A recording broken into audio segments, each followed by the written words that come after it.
सम्मानीय सभामुख महोदय, हाम्रो जीवनकालकै र सम्भवतः मानव जातिको उत्पत्ति पछि पृथ्वीको यति ठुलो भूभागमा एकैसाथ प्रभाव पार्ने कोरोना महाव्याधिको प्रकोपबाट ज्यान गुमाउनुभएका विश्वभरिका 2,70,000 भन्दा बढी मानिसहरू र तीमध्ये विदेशमा हुने 80 भन्दा बढी नेपालीहरू सबैप्रति म हार्दिक श्रद्धाञ्जली व्यक्त गर्न चाहन्छु र यो महाव्याधिको क्रममा अग्रपंक्तिमा रहेर आफ्नो भूमिका निर्वाह गर्नुहुने स्वास्थ्यकर्मीहरू, सुरक्षाकर्मीहरू, सञ्चारकर्मीहरू, सफाईकर्मीहरू र खाद्यान्न लगायतका अत्यावश्यक वस्तु आपूर्ति गर्न अहोरात खट्ने सम्पूर्ण व्यक्तिहरूप्रति म हार्दिक सम्मान व्यक्त गर्न चाहन्छु, धन्यवाद भन्न चाहन्छु र यो नेपालमा पनि 45 दिनभन्दा बढी समयसम्म धैर्यतापूर्वक लकडाउन पालना गर्नुहुने सम्पूर्ण आदरणीय जनसमुदायहरूप्रति म सम्मान व्यक्त गर्न चाहन्छु।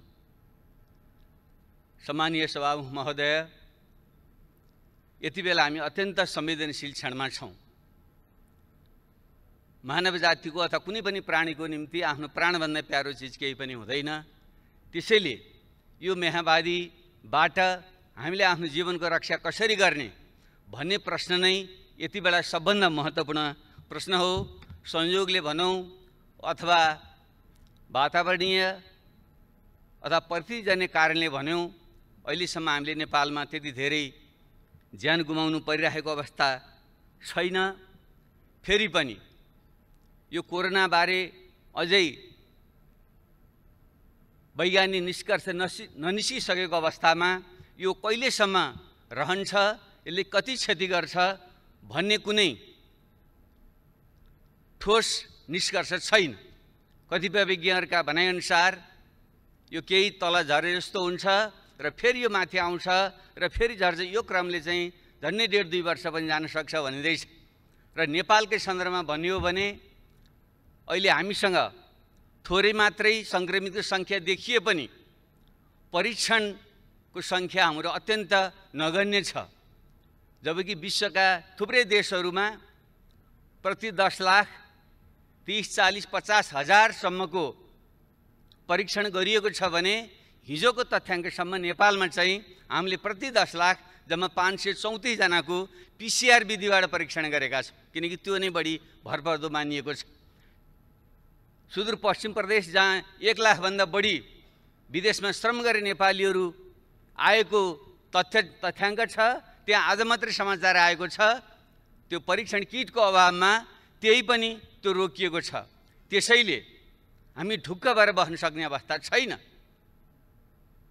कतिपय विज्ञहरूले भनेका छन् हामीले ठिक ढङ्गले परीक्षण गर्न नसकेको कारणले गर्दा यो सङ्क्रमितहरूको सङ्ख्या लुकेको पनि हुनसक्छ। त्यसो भएको हुनाले हामीले प्रोक्सी टेस्टको तरिकाले पनि हामीले अनुमान गर्नुपर्छ। अर्थात् प्रति महिना सम्बन्धित क्षेत्रमा मृत्युदर के थियो अथवा नेपालमा के थियो भन्नेको आधारमा पनि यो बिचमा बढ्यो कि घट्यो भन्ने तरिकाले पनि त्यसलाई पत्ता लगाउन अथवा अनुमान गर्न सकिँदो रहेछ। उदाहरणको निम्ति हालसालै इरान र टर्कीमा थोरै सङ्ख्या देखियो, उनीहरू ढुक्क भएर बसे, तर पछि वारवार ती थाहै नपाइकन धेरै मान्छेहरूको त्यहाँ मृत्यु भयो। पछि बुझ्दा तिनीहरू कोरोनाबाट तिनीहरू मृत्यु भएको रहेछ। त्यसैले अरू तरिकाबाट पनि हामीले गर्नुपर्दछ र सरकार ढुक्क भएर बस्नु चाहिँ हुँदैन। तपाईँ हामी कोही पनि ढुक्क भएर बस्नु हुँदैन। र दुःखको कुरा यो गत मङ्सिरदेखि यो आउँदैछ भन्ने हामीले थाहा हुँदै पनि हाम्रो तयारी कति कमजोर रहेछ त्यो हामी सबैले देख्यौँ। अहिले यति बेला आरोप प्रत्यारोप गर्नु शोभनीय हुँदैन, त्यो चाहना पनि छैन।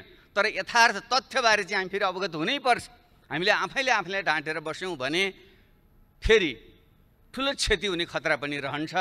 हामीले जुन सामान्य स्वास्थ्यका उपकरणहरू, सुरक्षा उपकरणहरू, अस्पताल लगायतको व्यवस्थापन जुन ढङ्गले हामीले गर्नुपर्थ्यो त्यो पुगेको रहेनछ भन्ने त हामीले देख्यौँ। त्यसैले त्यतापट्टि हामी गम्भीर बन्नै पर्छ। अब सरकारको तर्फबाट बोल्नु पर्दा त हामी सबै ठिक गर्यौँ, सब ठिकठाक छ भन्नै पर्छ औपचारिकताको निम्ति। तर हामीले आफ्नो ब्रह्मलाई सोध्यौँ भने ठिकठाक छैन। एउटा लकडाउन हामीले गर्नै पर्थ्यो सोसियल डिस्टेन्स मेन्टेन गर्नुको निम्ति, विश्वव्यापी मान्यता थियो, हामीले पनि गऱ्यौँ। तर हामी कसरी गरिरहेका छौँ? किनकि हामीसँग खुला सिमाना छ, 60 लाखभन्दा बढी नेपालीहरू विदेशमा छन्। त्यसो भएको हुनाले अरूले जे गर्छन् हामीले पनि त्यही गर्नुपर्ने हाम्रो बाध्यता छ। एउटा लकडाउन हामीले गरेका छौँ। अर्को हाम्रो सरकारले गरेको छ, हाम्रा विदेशका नागरिकहरूलाई भित्र नआऊ भने तिनलाई रोकेको छ, त्यो काम गरेको छ।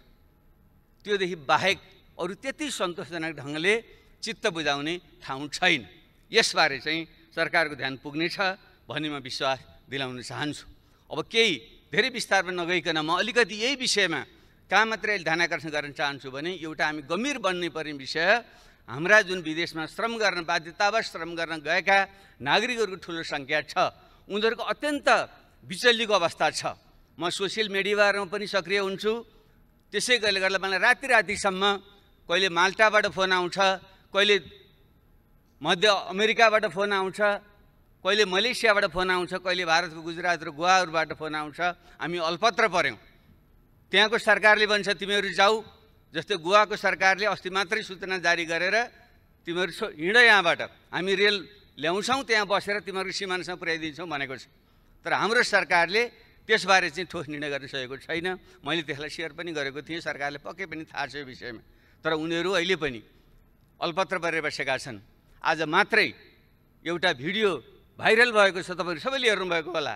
एकजना डाक्टरले सेयर गर्नुभएको भिडियोलाई मैले ट्विटरमा पनि सेयर गरेको थिएँ। त्यो सुनौँ, सबैले सुनौँ, हेरौँ एकचोटि।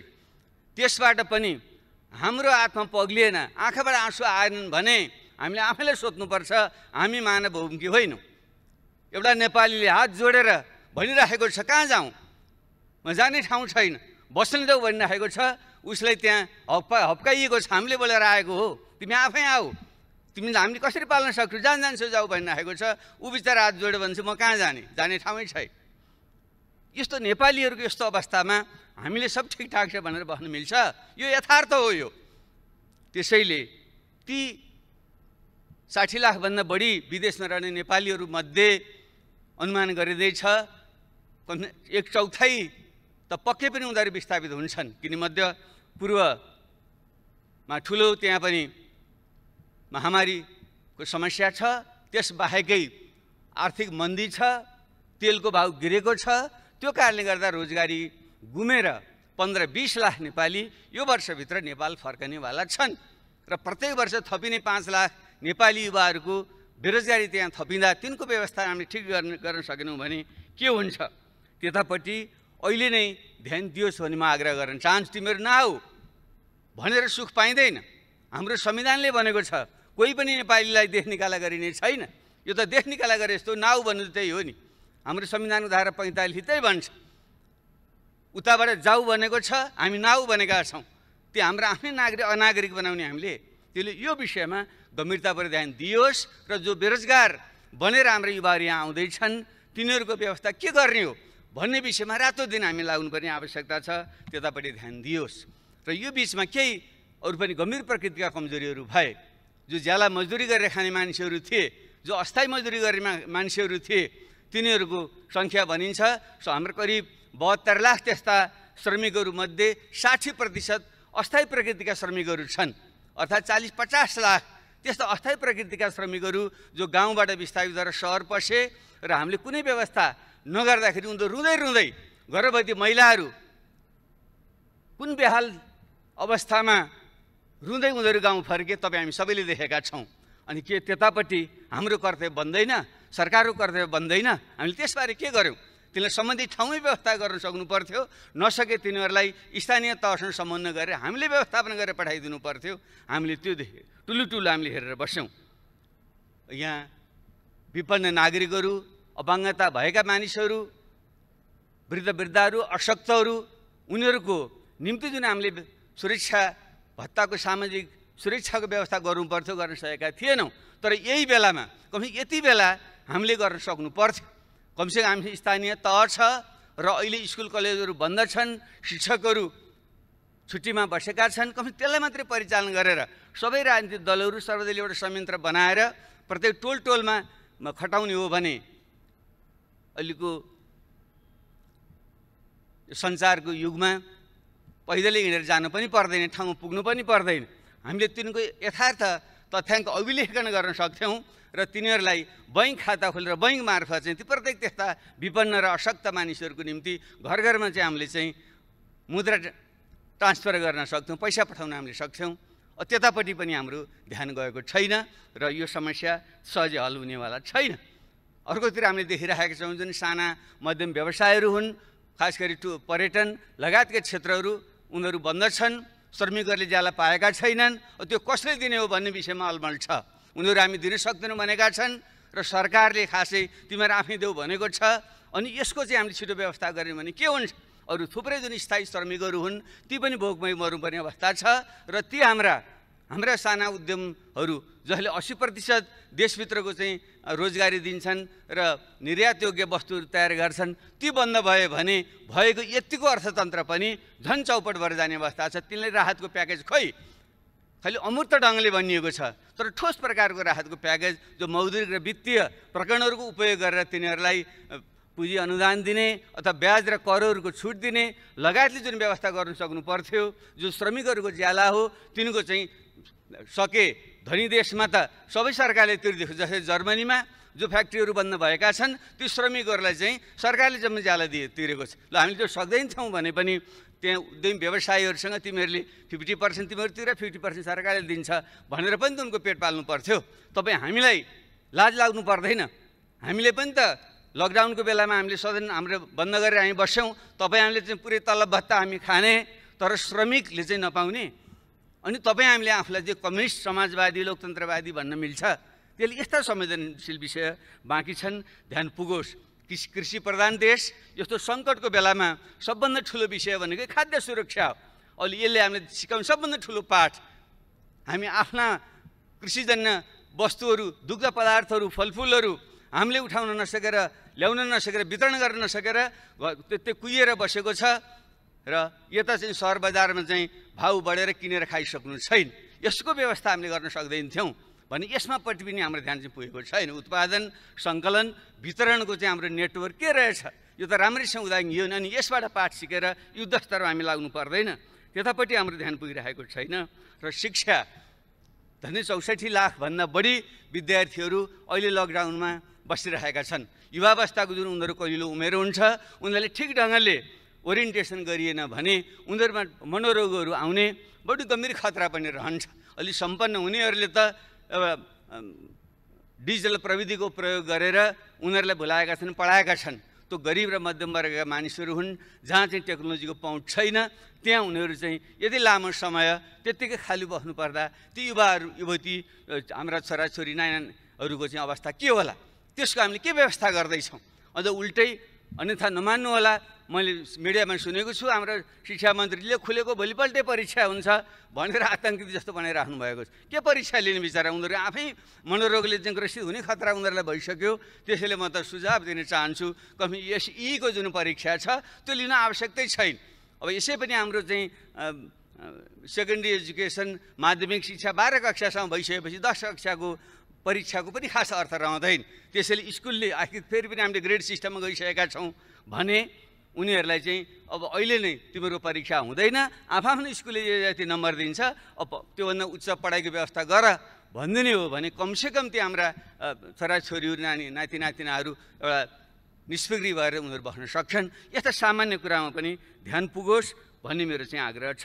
अब आर्थिक कति नोक्सान पर्छ भन्ने विषयको त सायद अब हामीले सरकारबाट तथ्य पनि आउला, जो अर्को हाम्रो प्री बजेट छलफल हुन्छ, बजेट छलफल हुन्छ, त्योतिर पनि हामी जाउँला। तर प्रारम्भमा मैले अहिले भन्नै पर्छ, तपाईँ हामी सबैको ध्यान जानुपर्छ। यो अबको यो अर्थतन्त्र साँच्चै नै विश्वव्यापी रूपमा नै भनिँदैछ। दोस्रो विश्वयुद्धपछिको सबभन्दा ठुलो मन्दी यो हुँदैछ।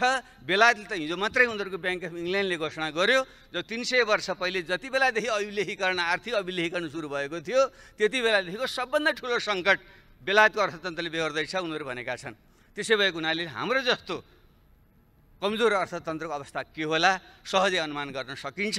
र 2 खर्बदेखि 5 खर्बसम्म हाम्रो अर्थतन्त्रमा नोक्सान हुन्छ भन्ने चाहिँ अनुमान छ भने त्यसको निम्ति हामी कसरी गर्छौँ र मुख्य रूपमा त्यो 20-25 लाख जो युवाहरू बेरोजगार युवा थपिन्छन् तिनको व्यवस्था कसरी गर्छौँ, खाद्य जुन अभाव हुँदैछ त्यसको निम्ति कृषिलाई कसरी पुनर्जागरण गर्छौँ, स्वास्थ्य सम्बन्धी हाम्रो कमी हामीले देखिसकेका छौँ। त्यसैले यो रोजगारी केन्द्रित भएर, कृषि केन्द्रित भएर, शिक्षा र स्वास्थ्य केन्द्रित भएर हाम्रो चाहिँ यो वर्ष चाहिँ हामीले नीति कार्यक्रम र योजना बजेट ल्याउनु पर्छ। त्यो विषयमा चाहिँ हामीले फेरि बाँकी उसमा हामी छलफल गरौँला। अब अन्तर्राष्ट्रिय हिसाबले पनि यसले ठुलो चाहिँ एउटा परिवर्तन चाहिँ ल्याउँदैछ। कतिपयले भनिँदैछ अब पश्चिमको वर्चस्वको युग सिद्धियो र पूर्वतिर आयो पनि भनिँदैछ। आजको भोलि नआउला, तर प्रष्ट सङ्केत के देखियो भने अब विश्वमा चाहिँ अब चाहिँ आर्थिक केन्द्र पनि अब चाहिँ फेरिन्छ। त्यसले गर्दा लगानीका क्षेत्रहरू पनि फेरिन्छन् र भ्यालु जुन चेन हो, मूल्य श्रृङ्खला हो, त्यो पनि भत्किन्छ। त्यो हिसाबले हामी ठिक ढङ्गले बुद्धि पुर्याउन सक्ने हो भने खास गरी चीन र अमेरिका बीच जुन शीतयुद्ध नयाँ ढङ्गको शीतयुद्धको देखिने सम्भावना देखिँदैछ र भारतसँगको चाहिँ हाम्रो जुन खुला सिमाना आदिको कारणले आर्थिक रूपमा चाहिँ बढी हामी अन्तर सम्बन्धित परनिर्भर जङ्गको छौँ। त्यसैले चीन, अमेरिका, भारतसँग चाहिँ यो नयाँ प्रकारको चाहिँ एउटा सम्बन्ध विकास गरेर भूराजनीतिको सन्तुलन गर्दै त्यो सङ्कट पछिको पुनर्निर्माणमा चाहिँ हामीले चाहिँ त्यहाँबाट विस्थापित भएका लगानीका जुन सम्भावना हुन्छन् हाम्रो देशमा आकर्षित गर्ने र हामीले नयाँ बनेका जुन मूल्य श्रृङ्खलाहरू हुन्छन् त्यसमा चाहिँ पेगिन गरेर त्योसँग जोडेर हाम्रो अर्थतन्त्रको नयाँ ढङ्गले चाहिँ विकास गर्ने पनि सम्भावना हुनसक्छ। त्यस हिसाबले पनि हाम्रो ध्यान पुगोस्। र अब मेरो एउटा आग्रह के छ भने हामी सबै देशभक्त हौँ। त्यसैले खेली एकले अर्काको चाहिँ राष्ट्रभक्ति देशभक्तिमाथि शङ्का गरेर हामीले अनावश्यक ढङ्गले चाहिँ विभाजित हुने काम नगरौँ। कमसेकम यो सेसनको क्रममा, यो सदनको क्रममा विषयवस्तु उठ्नेवाला छ। अन्तर्राष्ट्रिय र क्षेत्रीय र यो जुन भूराजनीतिक खिचातानी छ यो अत्यन्त मुखरित भएर चाहिँ आउनेवाला छ। किनकि MCC को विषय हामीले हल गरिसकेका छैनौँ र यतापट्टि आज मात्रै भारतका रक्षा मन्त्रीले कालापानी र लेपबाट उता मानस सरोवरसम्म जाने यात्रा मार्ग चाहिँ उहाँले चाहिँ घोषणा गर्नुभयो, उद्घाटन गर्नुभयो भन्ने कुरा आएको छ। जब त्यो क्षेत्र विभाजित छ भने दुई पक्षहरूमा एउटा सहमति नगरिकन एक पक्षहरूमा त्यो मार्ग खोलिदिँदाखेरि स्वतः नै त्यसले चाहिँ फेरि अर्को प्रकारको तनाव यहाँ सिर्जना गर्छ। यस्ता कुराहरूमा पनि हामीले राष्ट्रिय सहमति बनाएर एउटै आवाज बोल्ने र सरकारले सबैको विश्वास लिएर जाने गर्न सक्यो भने आगामी दिन यो सङ्कटलाई अवसरमा बदल्न सक्छौँ। नत्र यो खिचातानी तानातानीमा चाहिँ हामी चाहिँ झन् खराब अवस्थामा पर्न सक्छौँ। त्यतापट्टि ध्यान पुगोस्। र म अब एउटा अन्तिम र अति गम्भीर विषय चाहिँ म के भन्न चाहन्छु भने फेरि पनि अन्ततः पोलिटिक्स इन कमान्ड भन्ने गरिन्छ। सबै कुराको फैसला अन्ततः राजनीतिले नै गर्छ। तर अहिले यति बेला राजनीति र त्यसको नेतृत्व गर्ने यो सबभन्दा उच्च प्रतिनिधि संस्था, यसको नेतृत्व गर्ने निर्वाचित सरकारको छवि राम्रो छैन। तपाईँ हामी सबै पनि अहिले मान्छेहरूको एउटा हामीले बोलेको कुरा कसैले पनि अहिले विश्वास गर्दैन। राजनीतिज्ञ, सांसद आदि भनेकै सबै भ्रष्ट, गैर जिम्मेवार, सत्तालोलुप, पदलोलुप भन्ने खालको जुन एउटा बिम्ब बनेको छ यो अत्यन्त खतरनाक छ। हामी कति सत्य कति असत्य हामी आफैले ममा भनौँ, तर आम जनतामा यो पर्सेप्सन परिसकेपछि राजनीति पनि प्रति नै मान्छेको चाहिँ एउटा अविश्वास र आशंका वितृष्णा फैलियो भने त्यसले ठुलो खतरा ल्याउन सक्छ। र तपाईँ हामीले लडेर ल्याएको जुन सङ्घीय लोकतान्त्रिक गणतन्त्र छ त्यो नै खतरामा परेर प्रतिगमनतिर जाने खतरा पनि हुन्छ। त्यसो भएको हुनाले राजनीतिकलाई ठिक ट्र्याकमा कसरी ल्याउने त्यतापट्टि हामीले ध्यान दिनु जरुरी छ। तर यो बिचमा पूर्ववक्ता साथीहरूले पनि सङ्केत गरिसक्नुभयो र अत्यन्त गम्भीर प्रकृतिका घटना घटेकै हुन्। हामी यस्तो मानवीय प्रश्नमा केन्द्रित हुने बेलामा हाम्रो देशको चाहिँ प्रमुख कार्यकारी नेतृत्व, सरकारको नेतृत्व रातभर पार्टी फुटाउने षड्यन्त्र गरेर बस्छ र संवैधानिक अङ्गहरू कब्जा गरेर आफ्नै मनखुसीले संवैधानिक अङ्गहरूका नियुक्तिहरू गरेर एउटा निरङ्कुशतातिर देखेर लान सक्छ भन्ने खालको जुन एउटा भाव पैदा भएको छ, जुन एउटा सोच विचार र प्रभाव भएको छ, यो चाहिँ हाम्रो लोकतन्त्रको निम्ति शुभ सङ्केत होइन। भलै संयोगले अब अथवा भनौँ दबाब स्वरूप पार्टीभित्रका बाहिरका अथवा चाहिँ प्रधानमन्त्री स्वयंको सोभिएको कारणले उहाँले त्यसलाई फिर्ता गर्नुभयो, आत्मालोचना कुरा आएको छ, त्यहाँहरूसम्म त्यो खुसीकै कुरा छ। तर समस्या त्यतिले हल चाहिँ हुँदैन। आखिर किन यस्तो बेलामा त्यही आफ्नो बहुमत सरकार छँदै त्यो पार्टी फुटाउने अध्यादेश किन जारी गर्नु पर्यो र संवैधानिक अङ्गमा हामीले ब्यालेन्स गर्नकै निम्ति भनेर हामीले त्यो चाहिँ एउटा निष्पक्ष रहोस् भनेर प्रमुख प्रतिपक्ष नेता लगायतको उपस्थितिमा भयो भने मात्रै त्यो स्वतन्त्र निष्पक्ष रहन्छ भनेर सल्लाह गरेर हामीले राखेको हो नि भने त्यसलाई भत्काउने पनि किन काम भयो भने यसले एउटा ठुलो अनिष्टको सङ्केत गर्छ। यसतर्फ चाहिँ त्यत्तिकै फिर्ता लिइहाल्ने भइगयो भनेर मात्रै यसलाई छोड्न सकिने विषय होइन। जबकि यदि अध्यादेश मार्फतै ऐन कानुन सम्बोधन गर्नु थियो भने त अरू ठुला मुद्दा थिएनन्। शान्ति प्रक्रियाको त्यति ठुलो भाग टिआरसी र बेपत्ता आयोग जस्ता महत्त्वपूर्ण विषय अझै टुङ्गिया छैनन्। भर्खरै भन्नु अब पनि बल्ल त्यसबारे सहमति र विधेयक आउँछ कि भन्ने कुरा भइरहेको छ। 13 वर्ष भइसक्यो, 6 महिनाभित्र हल गर्ने भनेको कुरालाई हामीले हल गर्न नसक्ने, त्यसमा सहमति गरेर अध्यादेश ल्याउन सकिँदैन थियो। म त त्यो अपेक्षा गरिरहेको थिएँ। टिआरसी र बेपत्ता आयोगलाई छिटो सम्पन्न गर्ने पुरा गर्ने ढङ्गले आइदिएको भए हामी सबैले चाहिँ त्यसलाई स्वागत गर्थ्यौँ। त्यसरी नै संविधान आयोगलाई अझै जुन हाम्रो चाहिँ अङ्गहरू कमजोर भएका छन् तिनलाई बलियो बनाउनुको निम्ति अझ जनलोकपालै ल्याउँ भन्ने गरेर चाहिँ एउटा अध्यादेश ल्याउन खोजेको भए हामी सबैले समर्थन गर्थ्यौँ। अनि यो देशका मधेसी थारू आदिवासी जनजाति लगायतले यो संहिता पहिचानमा आधारित भएन, सही अर्थको यो संहिता भएन, एउटा प्रशासनिक संहिता भयो भन्ने जुन आवाज उठाइरहेका छन् र शासकीय स्वरूपबारे हामी सबैले यो अपूर्ण छ, निर्वाचन प्रणाली अपूर्ण छ, महिलाहरूबाट नागरिकता दिने अधिकार अपूर्ण छ भनिरहेका छौँ भने त्यसलाई संशोधन गर्नको निम्ति ल्याइदिएको भए के हुन्थ्यो? हामी सबैले 100% हाम्रो सहमतिबाट जान सक्थ्यौँ। त्यसैले यसरी जुन एउटा उल्टो दिशातिर जुन राजनीति प्रभाव हुन खोजेको छ यो अत्यन्त गम्भीर छ र यसलाई विशेष ढङ्गले ध्यान दियोस् भन्ने म आग्रह गर्न चाहन्छु। अब यसैमा अझै उल्टै अझै पार्टी फुटाउने विधेयक बेठिक त छँदै थियो र एउटा पार्टीलाई फुटाउनको निम्ति ल्याइयो भनेर प्रधानमन्त्री स्वयंले आफ्नो पार्टीको बैठकमा भन्नुभयो भन्ने जुन अखबारमा आएको छ त्यो बन्यो भने ठुलो नैतिक प्रश्न भएन, ठुलो नैतिक प्रश्न भयो नि। एउटा देशको प्रधानमन्त्री सबैको अभिभावक हो, यो लोकतन्त्रको रक्षक हो नि, प्रमुख रक्षक। यदि उसैले अर्को पार्टी फुटाउनलाई मैले यो अध्यादेश ल्याएँ भन्नुभएको हो भने त गम्भीर प्रश्न हो नि, त्यहाँदेखि यो नैतिकताको विषय भन्दैन।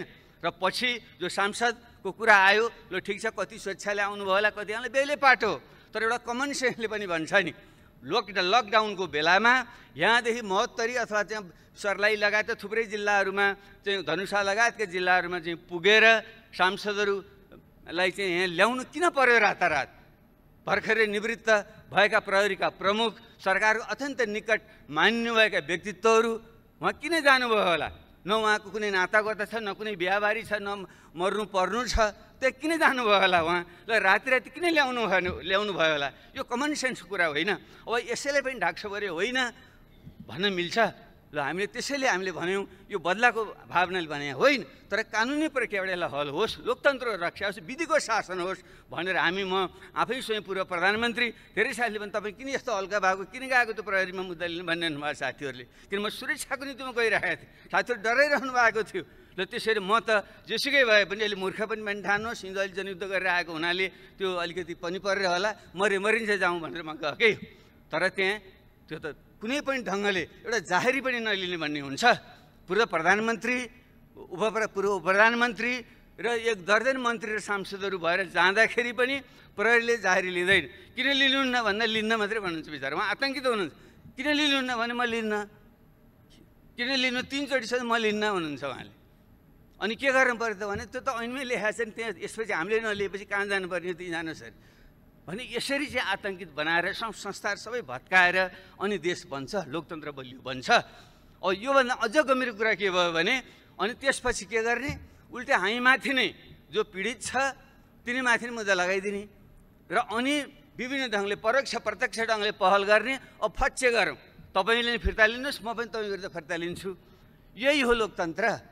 यो त गाउँमा उहिले हामी सुन्थ्यौँ नि, गाउँमा त्यस्तै खालको फटा खालका मानिसहरूले जो पीडित छ अनि त्यसैलाई मुद्दा लगाइदिने अनि त्यसै चाहिँ वाक्क दिक्क भएर अनि चाहिँ लो तेरो मुद्दा फिर्ता लिएँ भन्ने अनि आफ्नो उत्पीडन कायम राख्ने भने यही हो हाम्रो लोकतन्त्र, यही हो हाम्रो समाजवाद। त्यसैले सम्माननीय सभा महोदय, विषय अत्यन्त गम्भीर छ। म यसमा फेरि बढी म यस तिक्तता नहोस् भन्ने पनि म चाहन्छु, किनकि हामी सबै यो व्यवस्था फेल हुँदा हामी सबै फेल हुन्छौँ, लोकतन्त्र खतम हुँदा हामी सबै खतम हुन्छौँ र हाम्रो जीवनभरिको जुन यत्रो त्याग र बलिदान छ त्यो खेर जान्छ। त्यसैले हामीले आरोप प्रत्यारोप भन्दा पनि आत्मसमीक्षा गरौँ। म सम्माननीय प्रधानमन्त्रीज्यूलाई आग्रह गर्न चाहन्छु, उहाँले यदि साँच्चै नै आत्मनिरीक्षण र आत्मालोचनाको प्रक्रिया सुरु गर्नुभएको हो भने उहाँले यो गम्भीर जुन गल्ती कमजोरी र एक हदसम्म उहाँको समलता अथवा उहाँको निकटताको संलग्नतामा गम्भीर लोकतन्त्र विरोधी गतिविधि चाहिँ हरकत भएको छ, कानुन विरोधी गतिविधि भएको छ। त्यसको चाहिँ एउटा तार्किक निष्कर्षमा पुर्याउनै पर्छ र त्यसलाई कुनै पनि प्रकारले संरक्षण चाहिँ दिनु चाहिँ हुँदैन र कानुनी तरिकाले त हारजित गर्न पनि सकिन्छ। आश र त्रास देखाएर संस्थाहरूलाई प्रभावमा पारेर यताको कुरा उता पनि पार्न सकिन्छ, तर राजनीतिमा नैतिकता भन्ने कुरो धेरै ठुलो कुरो हुन्छ। त्यसले सामान्य प्रधानमन्त्रीजीको जुन खालको उचाइ उहाँले प्राप्त गर्नुभएको छ, उहाँसँग मेरो चाहिँ विनम्र आग्रह छ, हामीले सत्तामा कति समय बस्यौँ भन्ने आधारमा मान्छेले मूल्याङ्कन गर्दैन। यो देशमा धेरै 38 जना प्रधानमन्त्री भइसके कसो सम्झना गर्छ मान्छेले? बिपी कोइराला 1 जनाको मान्छेले सम्झना गर्छ, अरू धेरैको त नाम पनि आउँदैन। म पनि प्रधानमन्त्री भइटो बोलेको मान्छे, मलाई थाहा छैन कति बेलासम्म मान्छेले सम्झन्छन्। त्यसले कुर्सीमा बस्दैमा पद ठुलो होइन, मान्छेले के सत्कर्म गर्यो त्यसको आधार। महात्मा गान्धी कहिले कुर्सीमा बसेनन्, उनलाई सम्झन्छन् मान्छेहरूले। जयप्रकाश नारायण कहिले बसेनन्, उनलाई सम्झन्छन् मान्छेले। हाम्रै देशमा इतिहासमा गौतम बुद्ध युवराज थिए, गद्दीमा बसेर रजाइ गर्न सक्थे, छोडेर गए, गद्दी छोडेर गए, उनी महान भए। तर उनका बाउको नाम सोध्यौँ भने उनका बाउ राजा थिए, उनको नाम कसैले पनि सम्झँदैन। त्यसैले कुर्सीमा बसेर सत्ताको प्रयोग गरेर महान भइँदैन। त्यसैले नैतिक आचरण ठुलो हुन्छ। यस निम्ति मेरो सम्मानीय प्रधानमन्त्रीसँग आग्रह छ, तपाईँ जुन उचाइमा पुग्नु भएको छ त्यहीँ रहनुहोस् र तपाईँले अनावश्यक ढङ्गले यस्ता प्रकारको गतिमा संलग्न हुँदा तपाईँले आफैमाथि पनि अन्याय भएको छ। तपाईँ रोगले जीर्ण भएको शरीरलाई तपाईँले चाहिँ आराम दिनुपर्छ र यो लोकतन्त्रलाई बचाएर तपाईँ आफ्नै एउटा छविलाई पनि बचाएर अगाडि बढ्नको निम्ति तपाईँले राजीनामा दिनु नै उपयुक्त हुन्छ। त्यो नै एउटा उचित निकास हुन्छ र त्यसले नै समाजलाई, देशलाई अगाडि बढाउन सक्छ र तपाईँको उचाइ पनि कायम रहन्छ, लोकतन्त्र सुनिश्चित हुन्छ र देशले नयाँ दिशा पक्रिन चाहिँ सक्छ। मेरो उहाँसँग विनम्र उहाँसँग आग्रह छ, प्रश्न उठ्छ उहाँपछि विकल्प के हुन्छ भन्ने छ। यो मेरो निजी विचार हो, मेरो एउटा निजी विचार हो। हामी पूर्व प्रधानमन्त्रीहरू सबैले हामीले कुनै पनि प्रकारको इच्छा आकाङ्क्षा नराखौँ, हामी दावेदार नबनौँ, हामीले चाहिँ दिशा निर्देश गरौँ, सहयोगको भावना गरौँ, राजनीतिबाट अलग यिनी सन्यास लिने भने होइन। राजनीति महत्त्वपूर्ण विषय हो, देशको सम्पूर्ण समाजको त्यसलाई नेतृत्व गर्ने भनेको राजनीतिले हो। त्यसले राजनीतिबाट सन्यास लिएर सुख पाइँदैन। यसमा त असल मान्छेहरू, सक्षम मान्छे ल्याउनुपर्छ। तर हामी 60-65 उमेर नाइसकेका मान्छेहरूले लोभ नगरेर अब प्रत्यक्ष कार्यकारी भूमिकामा हामी नरहने अथवा प्रधानमन्त्रीको दावेदार हामी नबन्ने र हामीले अरूलाई सघाउने, नयाँ पुस्तालाई अगाडि ल्याउने, पुस्तान्तरण गर्ने दिशातिर हामी गयौँ भने देशले निकास पाउँछ, राजनीतिक निकास पाउँछ, लोकतन्त्र सुनिश्चित हुन्छ। मलाई यही बाटो नै उपयुक्त लाग्छ र यस सन्दर्भमा पूर्ववक्ता साहिलले थोरै सङ्केत गर्नुभयो। अब हामीले हिमाल, पहाड, तराई, मधेसलाई जोडेर देशको राष्ट्रिय एकता सुदृढ गर्दै देशलाई सुशासन समृद्धिको दिशामा लिएर जाने हो भने एउटा बहुदलीय लोकतन्त्रभित्र प्रतिस्पर्धाको सँगसँगै न्यूनतम कुराहरूमा चाहिँ राष्ट्रिय सहमति गर्ने ढङ्गले एउटा बिपी कोइरालाले पनि हुन त कुन परिवेशमा भन्नुभयो, राजासँगै मेलमिलाप त उपयुक्त मलाई लाग्दैन, तैपनि हामी एउटा राष्ट्रिय विषयमा एक हौँ भन्ने जुन उहाँले कुरा राख्नुभएको थियो। त्यसैले बिपी कोइराला, पुष्पलाल, रामराजा प्रसाद सिंह उहाँहरूको जुन हामीले सम्मान गर्छौँ, उहाँ कुनै ठुला पदमा धेरै समय बसेर होइन। बिपी पनि त 18 महिना बस्नुभयो, पुष्पलाल कहिले पनि सत्तामा बस्नु भएन, रामराजा प्रसाद सिंह पनि त्यो एकचोटि राष्ट्रिय पञ्चायतमा स्नातकबाट निर्वाचित हुनु बाहेक उहाँ पनि कहिले पनि सत्तामा चाहिँ कहिले पनि रहनु भएन। तैपनि हामीले सम्मान गर्छौँ। त्यसो भएको हुनाले उहाँको स्पिरिटलाई हामीले कदर गर्दै काङ्ग्रेस, कम्युनिस्ट, समाजवादी र पहिचानवादी सब शक्तिहरूको बिचमा एउटा राष्ट्रिय मिलनलाप कायम गर्नको निम्ति नयाँ ढङ्गले अगाडि बढौँ र त्यसै क्रममा नै अहिले हामीले जनता समाजवादी पार्टी निर्माण हामीले गरेका छौँ। एउटा राम्रो लोकतान्त्रिक स्पेस तयार होस् भन्ने चाहिँ हाम्रो चाहिँ आग्रह छ। हाम्रो कुनै पनि अवस्थामा तपाईँहरूसँग यो सरकार गिरोस् र फेरि हामीले चाहिँ च्याखे थापेर सरकारमा जाउँ भन्ने हाम्रो कुनै पनि हाम्रो मनसा छैन, हुन सक्दैन। र तपाईँहरूले नेतृत्व परिवर्तन गरेर ठिक ढङ्गले चाहिँ आफ्नै पार्टीका असल मान्छेलाई अगाडि बढाउनुहोस्। 5 वर्षलाई चाहिँ तपाईँहरूले चाहिँ जनताले जनादेश दिएका छन्। हाम्रो त्यहाँ कुनै पनि खालको दाबी हाम्रो चाहिँ हुँदैन, तर एउटा राष्ट्रिय मेलमिलाप, महत्त्वपूर्ण राष्ट्रिय मुद्दामा चाहिँ मेलमिलाप कायम गरेर अगाडि जाउँ। त्यसको निम्ति हामीले जुन रेशम चौधरी एउटा थारूहट आन्दोलनका एउटा बिम्ब प्रतीक हुनुहुन्छ, उहाँलाई जेलमा राख्नु उपयुक्त छैन। हिजो झापा आन्दोलनको क्रममा हाम्रै प्रधानमन्त्रीजी 14 वर्ष बस्नुभयो, माओवादी जनयुद्धको क्रममा थुप्रै मान्छेहरू बस्नुभयो र काङ्ग्रेसका साथीहरू थुप्रै बखत जेलमा पनि बस्नुभयो। तर राजनीति मुद्दा भएको कारणले अन्ततः हामीले ती मुद्दाहरू हामीले खारेज गरेका थियौँ, फिर्ता लिएका थियौँ। त्यसले रेशम चौधरीको मुद्दा पनि त्यो थरुट आन्दोलनको थारू विद्रोहको क्रममा भएको घटना हो, दुःखदै घटना हो, धेरै मान्छे ज्यान राम्रो होइन। त्यसलाई हामीले फिर्ता लियौँ भने ठुलो एउटा थारू समुदाय जोडिन पुग्छ। त्यसरी नेत्रविक्रम चन्दको समूह जो माओवादी आन्दोलनकै एउटा चाहिँ रेडिकल विङ त्यो थियो र अगाडि जुन बढेको छ, भलै त्यो बाटो ठिक छैन, त्यो सफल पनि हुँदैन, तर उनीहरू पनि यो कोरोनाको यस्तो अस्तव्यस्त भएको बेलामा उनीहरूलाई पनि आउने एउटा निकास चाहिँ दिँदा राम्रै हुन्छ। त्यसैले उनलाई पनि एउटा जनरल एमनेस्टी क्षमादान दिएर उनीहरूलाई पनि खुला गरिँदा हुन्छ। भर्खर अस्ति मात्रै सुने अनिल बिरै, हामी सबैले चिन्छौँ, राम्रो चाहिँ साहित्य र कलाकार खट्ने मान्छे हुन्, उनी घाइते थियो, उपचार गराउँदै थिए चितवनमा, उनलाई चाहिँ गिरफ्तार गरेर राखियो भने मैले सुने। यस्तो प्रकारको गतिविधि गरेर राम्रो चाहिँ हुँदैन। खास गरी हाम्रो पूर्व माओवादी साथीहरू नै अहिले चाहिँ सत्तामा हुनुहुन्छ, गृहमन्त्री हुनुहुन्छ, उहाँले व्यक्तिगत रूपमा पनि चिन्नुहुन्छ। त्यसैले त्यो एउटा माहौल बनाउँदा उपयुक्त हुन्छ र त्यसरी सानातिना मुद्दा लाएर सांसदहरूलाई पनि फसाइदिने र चाहिँ यो निलम्बनमा राख्ने जुन प्रवृत्ति छ त्यो पनि उपयुक्त भएन। कि त छिटो मुद्दा चलाएर फैसला गरिदिनु पर्यो। कुनै ठाउँबाट सांसद निर्वाचित भएर आएको छ, विविध कारणले चाहिँ मुद्दा चाहिँ दायर हुन्छ, मुद्दा दायर हुने बित्तिकै चाहिँ सांसद चाहिँ निलम्बन भएपछि अनि त्यो क्षेत्रको प्रतिनिधित्व के हुन्छ अरू विषयमा जान्दिनँ। अब हरिनारायण रौनियार अहिले हाम्रो समाजवादी पार्टीकै तर्फबाट सांसद हुनुहुन्थ्यो, भलै चाहिँ अहिले उहाँको कन्स्ट्रक्सन कम्पनीको चाहिँ छवि त्यति राम्रो चाहिँ छैन र त्यसबारे हामीले उहाँलाई कुनै पनि ढाकछोप गर्नु पनि छैन। तर निलम्बन गर्ने तर 1.5 वर्ष भइसक्यो, त्यो प्रक्रिया अगाडि पनि बढ्दैन, तर त्यो क्षेत्र त प्रतिविहीन भयो नि। त्यसले यस्तो विषयमा पनि हामीले सोध्यो यसको निकास के हो। यो विषयमा पनि यसको अर्थ चाहिँ यो दण्डहीनतालाई प्रश्न दिन भन्न खोजे होइन, तर जनप्रतिनिधिलाई चाहिँ तपाईँले एउटा निष्कर्ष नपुर्याइकन निलम्बन गरेर राखिदिनु भयो भने त्यसको मार त जनतालाई पर्ने भयो नि, त्यो क्षेत्रका जनतालाई। यसको निकास खोज्नेतिर पनि हामी जाउँ। यी ढङ्गले चाहिँ हामीले सोध्न सक्यौँ भने हामीले यो सदन जुन हाम्रो छ बजेट अधिवेशन पनि हामीले भन्छौँ, यस क्रममा चाहिँ गहन ढङ्गले छलफल गरेर अगाडि जान सक्दा देशले चाहिँ निकास पाउँछ। त्यसैले अब बल हाम्रो सम्मानीय प्रधानमन्त्रीजीकै कोर्टमा छ र उहाँले नै यसबारेमा सोचेर उचित निर्णय लिनुहुनेछ भनिन्छ। शिखर चढ्न सजिलो हुन्छ तर शिखरमा टिक्न गाह्रो हुन्छ। उहाँले शिखरमा हुनुहुन्छ, कसरी त्यहाँ टिक्ने हो उहाँले सोध्नुहुनेछ। हामीले त सुझाव दिने हो, किनकि घोडालाई खोलासम्म लान सकिन्छ, पानी पियाउन सकिँदैन। विज्ञ सुखी अधिकम। धन्यवाद।